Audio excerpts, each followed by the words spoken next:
Welcome to CFRI Cystic Fibrosis Community Voices, a video podcast series created by and for the cystic fibrosis community. Hello, and welcome to CFRI's CF Community Voices, coming to you from our home studio in Palo Alto, California. I'm Sue Landgraf, Executive Director of Cystic Fibrosis Research Incorporated, CFRI, and I'm very pleased to welcome our viewers and listeners. We have a very special program ahead, but before getting started, I want to thank our generous sponsors, Vertex Pharmaceuticals, Chiesa USA, Gilead Sciences, Genentech, and Proteostasis Therapeutics. I also would like to note that no information presented in this podcast is intended for a patient's diagnosis or treatment. We hope you enjoyed the podcast. Thank you, and let's get started. So hello, my name is Jacob Fraker, and I am a patient with CF, and this is kind of my story, I guess, and how I came to be where I'm at today and how I view CF and life the way that I do. So I was born March 1st, 1993. I was diagnosed prenatal as my older brother Joseph. He had been diagnosed when he was about 3 or 4. My mom noticed his sweat was really salty, and she didn't know what that meant, but she knew it was not good. And so she had taken him to the doctors, and they had done a bunch of tests, and they gave her a call and said, "Oh, your boy has cystic fibrosis," and then hung up. And so she had no idea what that meant, and she called my grandmother and asked her what she should do. And of course, the main advice is like, don't Google it. Of course, Google wasn't big then, so it was Yahoo. But don't look it up on the internet. So she did, and was like scared. It was life expectancy of like 16 back then, and that there was going to be hospital stays for copious amounts of time, and all these medications and all these therapies, and so she was pretty scared, and it was a pretty scary time. And so when she found out that I had it, she was in a situation as a single mother with 2 boys with a terminal respiratory illness. And so I credit my mom quite a bit for my own tenacity and determination, because she said, "Okay, let's do it." That if this is the situation that we're in, and this is the situation that we're going to push for. We're going to push for success, and I'm going to give these boys the best life that I can. And there was a lot of people, especially when she was pregnant with me and kind of early, that they were like, "Oh, I don't know, maybe there's another way to go about this." And, to her, there wasn't. So there was only to give us the best life that she could. And so, I, from a young age, had a pretty good understanding of what having CF was going to mean, although when you're young and you have your life expectancy, there's just kind of like, oh, okay, yeah, there's no real grasp to what that could mean or what that entails. You don't really have a full scope of what CF how it's going to impact your life, and so things were pretty normal for the most part. I was lactose intolerant for a while. I remember I had to take Tums in preschool. I remember my mom had to open up my enzymes and the applesauce and stuff, and kind of, because I couldn't swallow pills yet, which that's definitely something I put on my resume, is my ability to swallow medication, because I've been doing that for quite a bit, and just handfuls. It freaks out a lot of my family members that have to take their few pills, and I have this handful of 10 horse pills and just light glass of water, but you get used to it. So I don't think that I really had any full grasp that CF would make my life any different until probably till elementary school, when I had to have kind of an individualized plan, an IEP, and what that was going to mean for me in the classroom, for me specifically in PE. That was kind of my one area of contention. They assumed that because I had CF that I couldn't do what the normal kids did, and so there was this constant state of babying me and keeping me safe, and that was really frustrating, because to me I didn't see that there was an issue. I didn't feel any different than anyone else. I had to take pills, but to me that was just like, it was fun. I got to go to the nurses station. I got to hang out with them, and they were always wonderful. Um, they would tell me what lunch was that day, so I knew before most kids what lunch was going to be. It was great. I had a great time. But it was in PE that I really kind of combated this idea that I'm different, or this idea that I can't do what everyone else can do. And for a long time, it didn't make a whole lot of sense to me. And Joseph, my older brother, had also kind of run into those similar issues. And so kind of seeing what he was going through and what I was kind of dealing with, and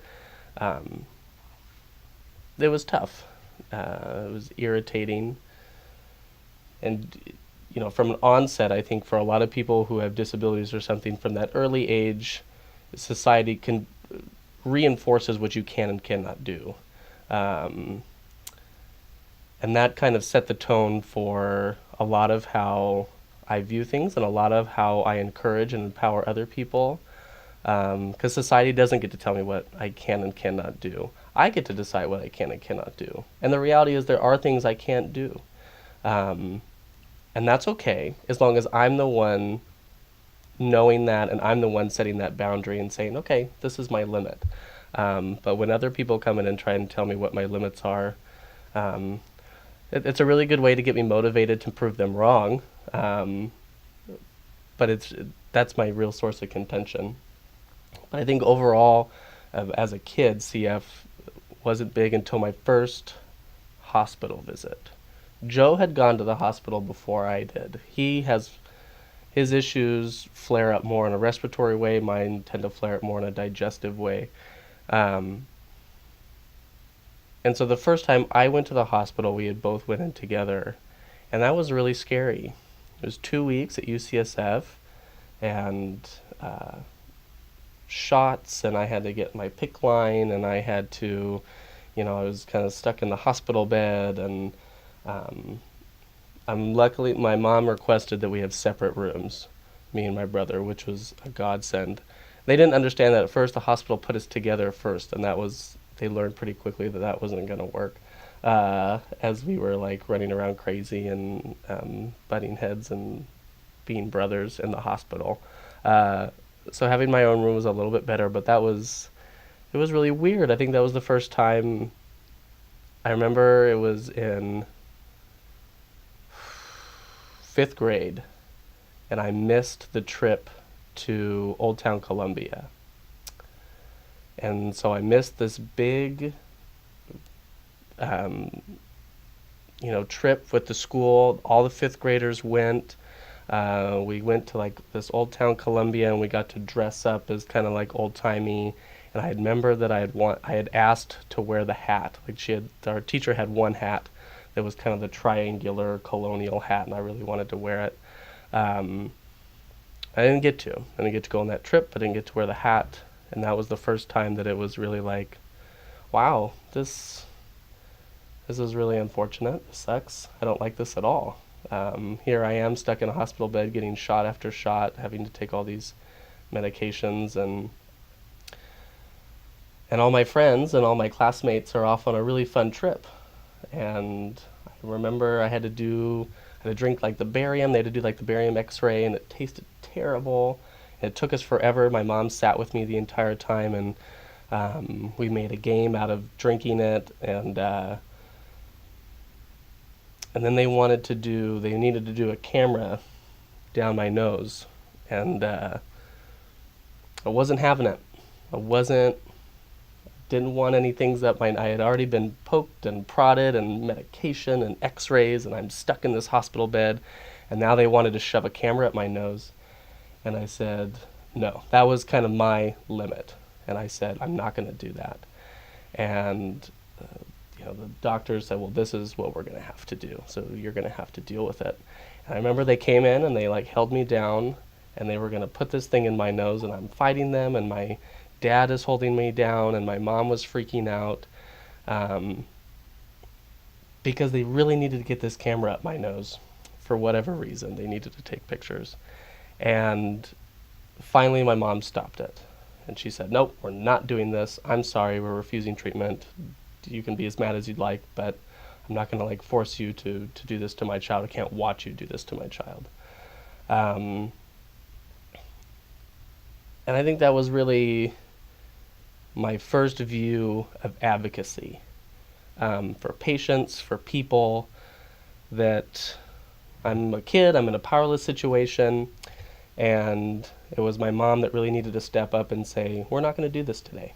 We can try again another day, we can try another way, but what we're doing right now is going to stop. And that really stuck with me, and that was like the first hospital stay. So it wasn't a positive experience. And I went back and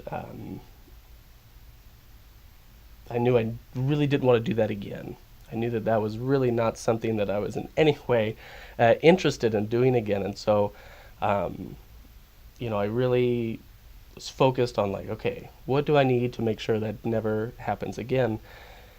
And so we worked really, I was really good about taking my medications for a really long time and doing my therapy and doing kind of the extracurricular stuff, and because I didn't want to go through that again and never want to have to go back.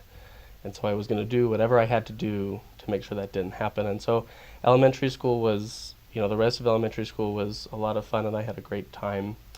And I credit a lot of like my health kind of going into high school with my practice in martial arts. So I've done martial arts for about 17 years now. I started in 2000. And the physical aspect of it, being, really cardio and being active, and we do a lot of throws. I do jujitsu, traditional jujitsu, and so we do a lot of throws, so I was hitting the mat a lot on my back. And it reminded me a lot of when we had to do the old school percussion on the back, and we had to lay on my mom's lap and she would do the percussion on the back before vest was big. And I got the same kind of feelings. I always would cough a lot after class, really kind of bring up a lot of stuff. I didn't get nearly as winded as I used to. I never got, I didn't struggle nearly as much in terms of just respiratory issues when I was going to the dojo on a regular basis. And so, and through the dojos where I got a lot of that self-confidence that I have now, and a lot of kind of my own kind of inner strength and learning to deal with who I am and what I'm about.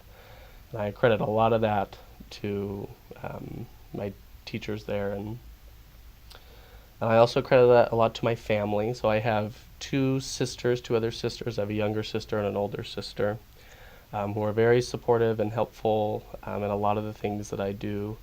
And I remember I was really worried as a kid because, we went to the doctors all the time, and I had all these treatments, and mom and dad were always kind of worried about us, that I was really worried that they would get alienated by my parents. So a reoccurring theme you will find in my life is that I care a lot about other people and how other people view things, and so I was often so worried about, how I didn't want them to think that we were getting preferential treatment because we had CF, and that was no reason to treat them or give them any less attention than I was getting simply because I had the CF. And so I worked real hard within my family to have minimal issues, to have, be this kind of pillar of solitude within my family, that I didn't have problems, and so that everyone else could be taken care of and that I didn't have to be. And so built up a lot of that inner strength and inner reliability that I use today. But they're a great means of support now, and I don't talk to them a whole lot about, how they felt about my CF. I always made sure that both my sisters did prenatal screening to check to see if they're, they both have children now, and make sure they didn't have CF. And thankfully they don't, which I'm very happy about. And but they're always on board. They, visit me in the hospital, or making sure I have my medication and things like that, and kind of built up that support network and that really kind of encouraging network that I have now to like stay on my medication. High school was a really great time, and high school was very different for me and my brother I'm very open about my CF. I like to talk about it. I like people to know about it, because it makes it easier on me to stay compliant and to be on my stuff when other people know. So when friends would come over in high school, I had no problem doing my therapy. They liked my vest. They always wanted to try my vest on, and then we would talk to each other as we're going, I like this. And they'd always wanted to try my nebulizer and pills. I had pills in like all of their cars. I had pills at the school. I had pills at their family's house. I had pills in their car. I had pills in my car. Made things easy. And in high school, it's a fun time. It's a time to really kind of explore who you are and be like proud and kind of find yourself. And so I kind of struggled with that, like finding myself and also finding myself within CF, because those are two different things. I know who I am, when I'm doing good in terms of my CF and when I'm healthy and strong, and I know who I am when I'm not in that situation. And so high school was really where I had to identify that. PE was more intense, which again didn't bother me. It was again another issue of contention where they wanted to tell me how I wanted to do things. They wanted me to have to go to the nurse's office to get my medication. I said no. I said I can carry my pills on me. Thank you very much. I'm very absolutely capable of taking my medication. I don't need you to baby me. And I had a really good time in high school, but that's when some of my other kind of CF complications came into play. I had sinus issues. And I did have to go to the hospital one time during high school. But it became a better experience. I was older, and so I was able to advocate for myself because I was open with like friends and things of that nature. They came and visited me. I got in trouble because they came and broke me out of the hospital, and I was in like really big trouble. But they came and visited me, and we wanted to find a Red Lobster. I don't know why, but so we after treatment, I snuck out of the hospital. We went and tried and find Red Lobster. We got completely lost and turned around in San Francisco. It took us forever to get back. And then we got back, and all the nurses were really upset with me, wondering where I'd gone. And I said, well, what are you gonna do? Send me home? Oh no, feel free, because I certainly don't want to be here. But it turned that experience around for me, and it made it a much more pleasant experience. I remember, my first sinus surgery that I've had to do, I've had 3 or 4 now. I was coming out of my surgery with my sinus surgery, and that's, I'm bloody, I'm dazed and confused, I've got gauze up my nose, I'm just an absolute mess. And that's when I had found out. My mom had told me at that time, as I'm kind of coming out of anesthesia, that I was homecoming prince in junior year in high school. And I'm just an absolute mess. And I'm that's great. I was just, woo! I was still with the anesthesia, and I go, I'm looking good right now. I go take my picture, send it to everyone. This is your prince. I'm looking good. And so I began to really find ways to make it a better experience, and kind of take back my life from CF. Senior year, I graduated. I had a great time, and I went to community college, and that's kind of where I got stuck, was in community college. My health started to decline. I was struggling to find what I wanted to do, who I wanted to be, and I remember I got to a point where I was just screw it.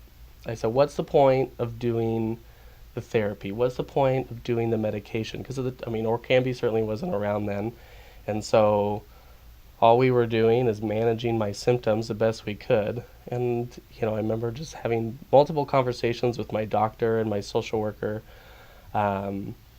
What's the point? What's the point of doing all these medications and all these therapies if I'm still going to have this stunted life, if I'm still going to have, this life of constant medication and hospital visits and limitations, and that's when it really began to bother me, the issue with infertility within CF, and I didn't want to have a partner because I didn't think it was fair to them to only be around for a short time. I didn't want to have kids because I didn't think it was fair to them to only be around for a short time. And so I began to allow society to put these limitations on me because I felt like I didn't have a choice, that this is where I was at and this is who I was going to be, and I'm just going to be this kid with CF, and I'll just kind of meander around until my health gets such that I can't do things anymore.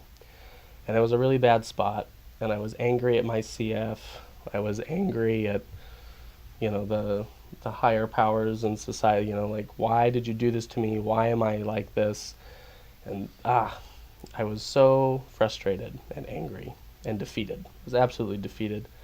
I didn't know what I wanted to do, and I didn't care at that point. And so I was going to drop out of school, and I was just going to kind of do the 9 to 5 and go home, and that be my life. And my medical social worker at UCSF encouraged me to give it one more go. Try another semester at college. Keep doing your therapies. She just wanted me to give her one more semester. So I said, okay, I'll give you one more semester. Confident that it wouldn't change anything, wouldn't do anything. And that semester I got a 4.0. And I thought, well, okay, one more semester, And I did really good the next semester. And I started getting back involved in some of the nonprofit work that I had been doing. I'd done a lot of nonprofit work kind of throughout high school, working with domestic violence, working with schools in terms of like stigma, stereotypes, and bullying. And so I kind of leaned back into that type of work. I was doing well at school, and so my social worker would keep in close contact and work with me on moving forward. And it was definitely baby steps at first. Community college, you can feel like you're spinning your wheels for semester after semester, getting nowhere. But every semester that I was doing well and that I was progressing, I was taking back my life from CF, and I was deciding, you don't get to decide what I'm going to do. I get to decide what I'm going to do. If I want to have kids, then I'm going to have kids. If I want to, do whatever. If I want to leave Sonora, I'm going to leave Sonora. If I want to have this career, then I'm going to have a career. And I still had no idea where I wanted to go. But throughout, everything, I'd always had this passion for helping people. Because of the support that I had received as someone with CF, I knew how good it felt to be helped, and what an important aspect of my life that support network was. And so I really wanted to be that support network for other people. And so I'd continued to push to find new ways to help people, and I got burned quite a bit. In helping people, there's kind of a steep learning curve as to the people who really want help and the people who are just kind of there for that handout and then move on when they've kind of burned their bridges. And I found a new way to deal with anger. I kind of channeled that anger at CF into, rather than being mad at it and saying, screw you, I'm not going to do anything, I decided, screw you, I'm going to do everything.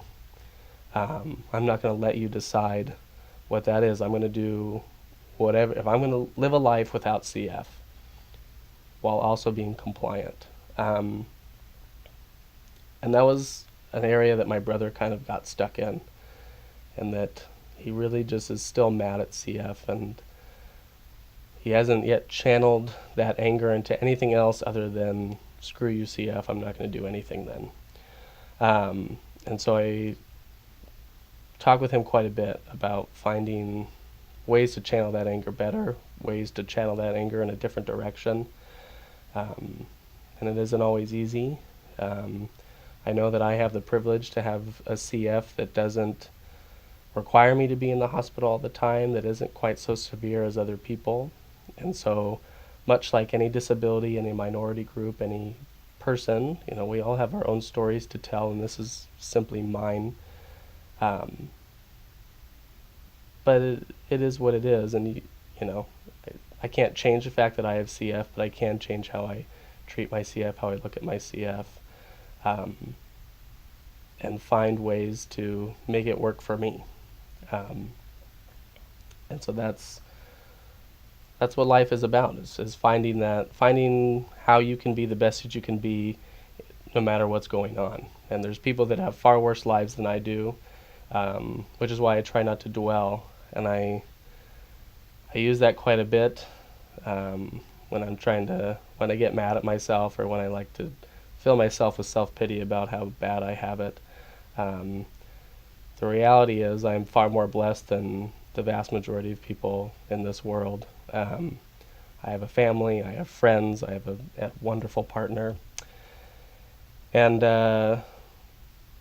so instead of kind of sitting here and filling myself with self-pity, I'm going to go out there and live a life of support and advocacy and strength, so that those who don't perhaps can be, their voice can be heard through mine or through avenues that I help create.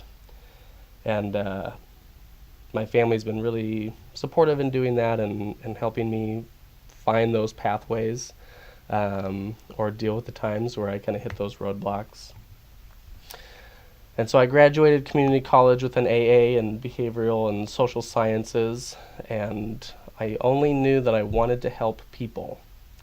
How I wanted to help people, I had no idea. I thought about law enforcement, I thought about psychology, being a therapist, but in nowhere did I think about where I am today. I probably changed my major 5 or 6 times in community college, trying to figure out where I would best fit. But my social worker at UCSF said, I think you would make a good social worker. And I didn't even know that was a degree. I had no idea. And so I researched it, and I looked into it, and I thought, this might work. This could work. I could see myself doing this at least for a while. And so I kind of applied around, and I got accepted at San Jose State. And I said, okay. And so this was the big move from Sonora. I lived there for 24 years, born and raised in this very small rural town. There's only like 12,000 people in Sonora. And I was going to move to San Jose and hopefully find my path, whatever that was going to look like. And that was a really scary moment. I'd been on my own for a while. I moved out when I was 18, and so I'd been taking care of my own medical needs, and really learning how I felt about CF and how I felt about the world. And I felt that I was in a position where I could do this, that I was ready to move out. I was ready to kind of be my own person outside of Sonora, outside of my family, and kind of create this identity for myself.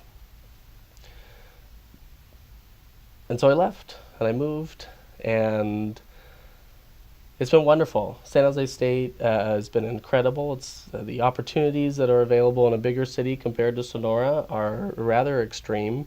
I hit that ceiling in Sonora pretty quickly in terms of what opportunities there were available and kind of how far I could go in the community. And so I've been at San Jose for a little over a year now.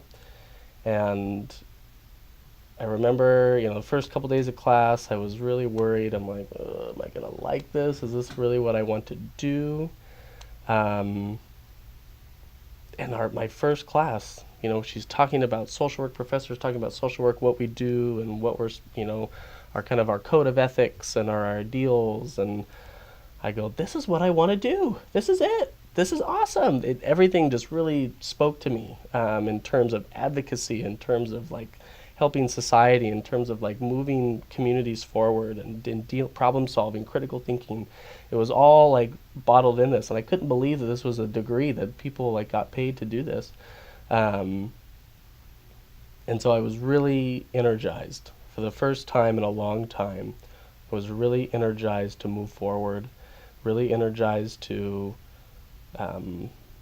find that ceiling again, that I had hit in Sonora and been bored with. I was ready. When I moved to San Jose, that's also when I was able to be a little bit more about who I am. So I had come out to my family as gay right before I had left San Jose, and so San Jose was going to be like the first community where I was kind of open about my sexuality, and that was huge. That was a huge movement and a big push and towards really being honest with myself. And I really kind of found who I am and what I want to do. And I was able to do that because I was able to wrestle with my CF. You know, I was angry for a long time about why I had it, you know, who would give someone this. And I don't know that anyone did. But I do know that my issues with CF have shaped me into the person I am today. I don't think that I would have the same views as I do. I don't think I would have the same tenacity and determination. You know, I'm, as I said, I'm blessed to have a variation of CF that I'm not so critically enabled that I can't help people, that I can't get out and be that voice. And so perhaps if I didn't have CF, I wouldn't be here. I wouldn't be helping this community. I wouldn't be helping any community. So, you know, it's interesting. It's a long journey, and everyone has their own distinct journey with CF, but mine kind of led me to a really good spot. And, you know, I'm able to spend time, back up to Sonora and spend time with my family, spend time with my beautiful nieces and nephews, who are wonderful, and, you know, they get to learn that life only has the limitations that you are willing to put on yourself. And they're going to have their own struggles, and that's okay, and I'll be there to help them, and they can learn to navigate the world in hopefully a better way than I did. I hope they don't get stuck. I hope other people don't get stuck. I remember in high school, one of the things that really kind of formulated my ideas and that I really kind of cling to now is FDR. So Franklin Delano Roosevelt was the President of the United States for like 12 years. He led us through a depression. He led us through World War II. And he was stuck in a wheelchair. He had polio. So if a man can bring an entire country out of a depression and lead us through a terrible world war and really put America in a good spot, he created Social Security, he created a lot of these welfare programs that we have today that really help our society. He couldn't walk. He was stuck in a wheelchair. He had tons of issues. He had a lot more going on than I do. So who am I to complain? I don't get that opportunity. I don't have the luxury to complain because I don't have it that bad. And so I need to be doing what I can to help those who do have it that bad. And that takes many different shapes and forms and realities, and that's okay. You know, however you do that, however you give back to society is important, as long as you are giving back to society. Because we're all in this together. We all have to deal with these issues, and it's a whole lot easier if everyone on the boat is rowing in the same direction. So I do what I can to row in the same direction, and that's all I do. And I hope that in some way that it reaches out and that those ripple effects help people less fortunate than myself. And that is my job. However that works out, I don't know, but I chose a long time ago to a life of sacrifice, and that's okay by me. That's my choice, and I'm happy to do it. because I know that I've got to use this CF for something, and I certainly don't want to use it to kick the bucket early. So I'm going to do what I can with the time that I have. And that's kind of my life with CF.